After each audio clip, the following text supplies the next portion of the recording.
দর্শক, আমরা জানি উট মরুভূমি প্রাণী। এই উট এখন লালন পালন হচ্ছে সাভারের সাদিক অ্যাগ্রো খামারে। আমরা আজ এসেছি সেই উটের খামারে।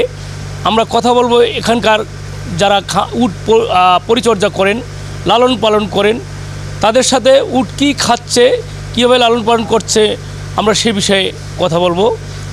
চলুন কথা বলা যাক তাদের সাথে। আমরা আগে জানতাম যে উট মরুভূমি এলাকায় সাধারণত বসবাস করে বা পালন করা যায়। তো আমরা এখন দেখতেছি যে না, উট আমরা লালন পালন করতেছি এবং এটা লালন পালন করা কোনো ব্যাপারই না। বাংলাদেশে এগুলো অ্যাভেলেবেল লালিত পালিত করা সম্ভব। উট যে খাবারগুলো খায় এগুলো বাংলাদেশে সব সার্বক্ষণিকই পাওয়া যায় এবং এগুলোর তথ্য তালাপির জন্য ভালো পারদর্শী লোক থাকলেই উট লালন পালন করে বাংলাদেশে ভালো কিছু অর্জন করা সম্ভব। উটগুলো যখন আমরা রাজস্থান থেকে আনছি তখন একটা উটও আমাদের কথা শুনতো না। তো আমি এদের সাথে সবসময় থাকি, উঠতে বললে ওঠে, বসতে বললে বসে। যখন খাবারের সময় হয় খাবার দিই, ডাকলি পরে আয়ে।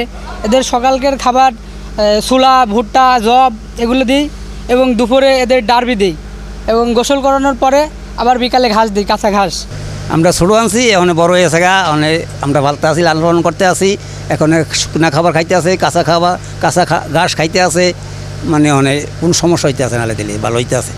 এই সারা রাত বালুর উপর থাকে, বৃষ্টি হলে একটু ঘরে যায়, যাওয়ার পরে এরা কোনো বিরক্তিই করে না, মানে কোনো কামড়িও করে না, যার মতো সেই জাগালে শুয়ে পড়ে রাত্রে। আর কোনো অসুবিধা হয় না। দিনে একটু অসুবিধা হয় আর কি, একে তারায় ও তারায়, রাত্রে কোনো অসুবিধা হয় না।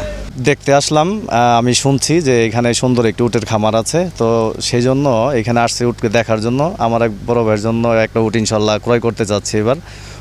উট মরুভূমির জাহাজ প্লাস ইসলামের সাথে একটা সুন্দর উটের একটা ইতিহাস আছে, সেই দৃষ্টিকোণ থেকে আর কি আমাদের একটা ইচ্ছা যে একটা উট এবার কোরবানি ইনশাল্লাহ যদি দিতে পারি, এটা আমার বড় ভাইয়ের ওনার ইচ্ছা আর কি। সেই তুলনায় দেখতে আসছি উটগুলো ভালো এখানে দেখলাম।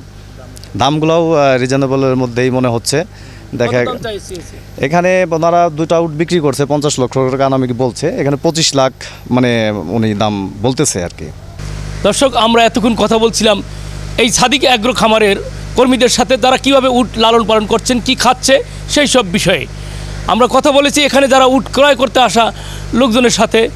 নজরুল হুদা শাহীন, বাংলা ভিশন, সাভার, ঢাকা।